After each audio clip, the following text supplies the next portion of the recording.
Bienvenidos a nuestro podcast, La Habitación 47. Donde Carlos Sus, Luis Vences y su servidor José Rojas hablaremos sobre el tema de datos personales, estrategias y protección de sus datos, sobre todo situaciones de casos reales. Muchas gracias, Rojas. Bueno, aquí hablaremos sobre qué son los datos personales, por qué son tan valiosos, cuáles son los riesgos de compartirlos sin pensar y conoceremos un caso real también para entender qué puede pasar cuando alguien no los protege, correctamente. Agradecemos tu presencia, Luis. Aprovechando que estás aquí presente, teniendo en cuenta tu conocimiento sobre el tema personales. Bueno, pues los datos personales son toda la información que sirve para identificarnos como personas, como nuestro nombre, nuestra edad, nuestra dirección, nuestro número telefónico,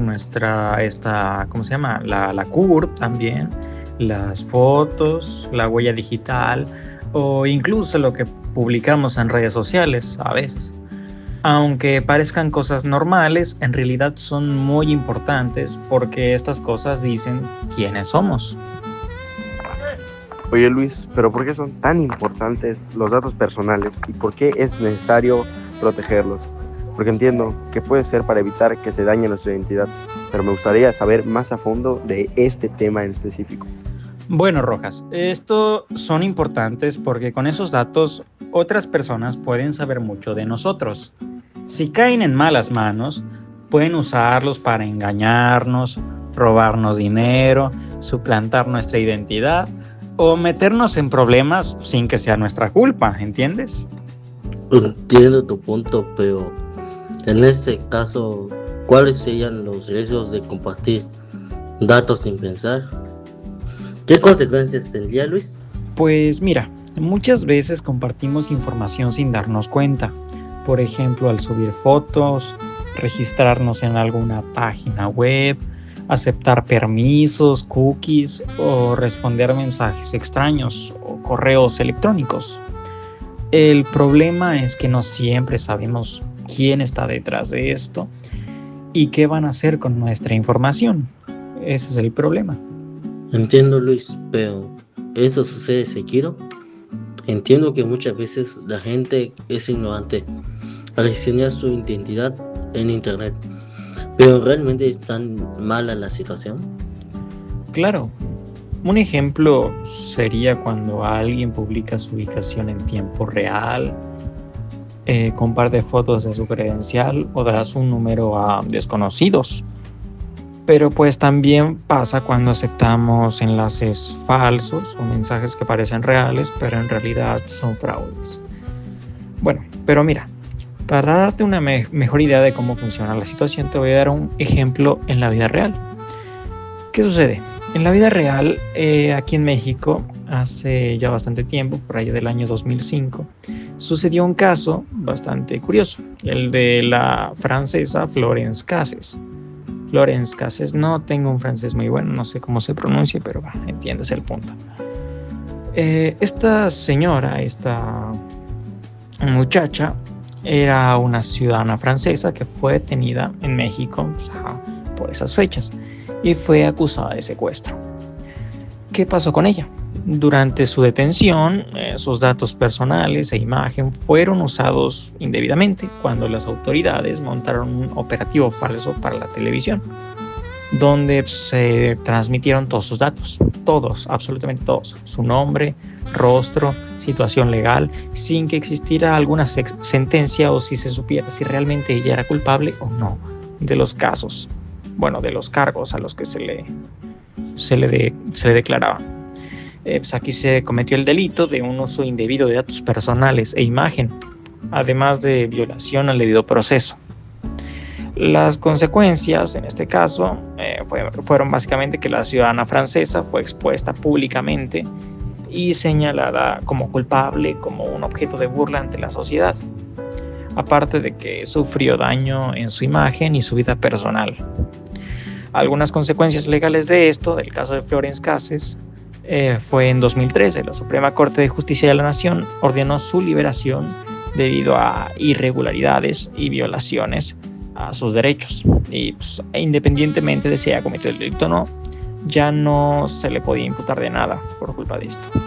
Este es un caso muy importante porque demuestra cómo el mal uso de la información personal por parte de las autoridades puede afectar gravemente a la vida de una persona. ¿Entiendes? La verdad me parece muy interesante. Pero no todos los datos personales son exactamente de la misma forma, ¿verdad, Luis? ¿Qué tipos de datos existen en el mundo? Porque me imagino deben de ser varios. Así es, existen diferentes tipos de datos personales.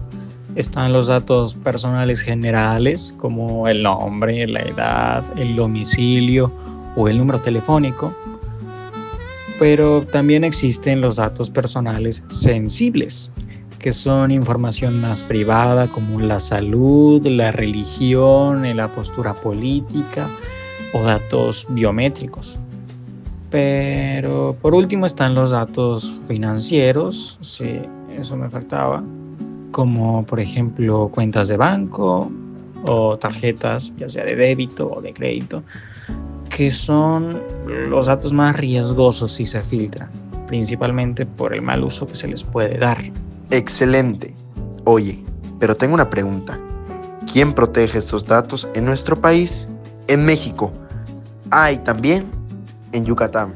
Es una muy buena pregunta, Rojas. En México existe el organismo que es el INAI,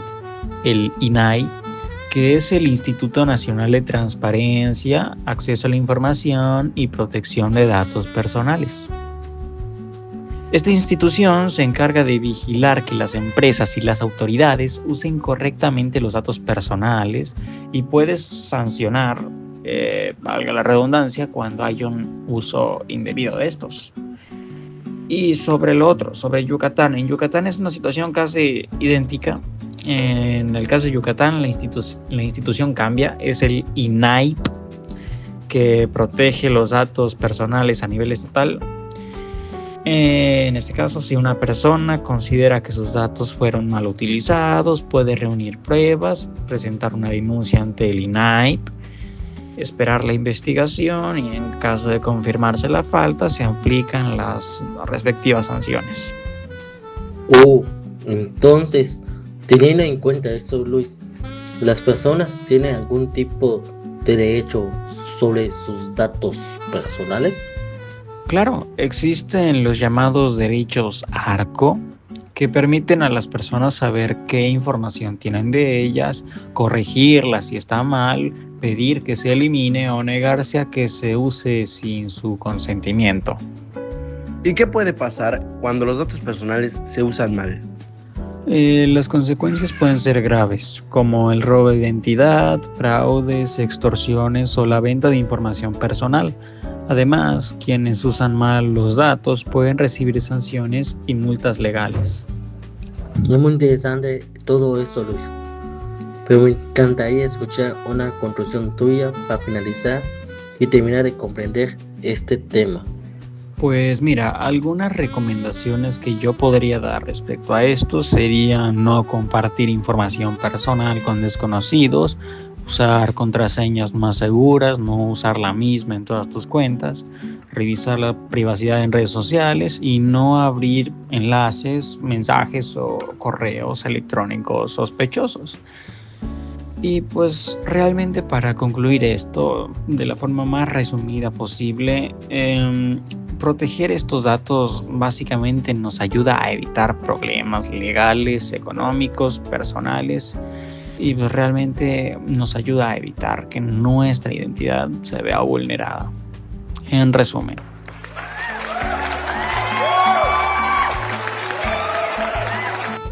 Gracias por entrar una vez más a Habitación 47.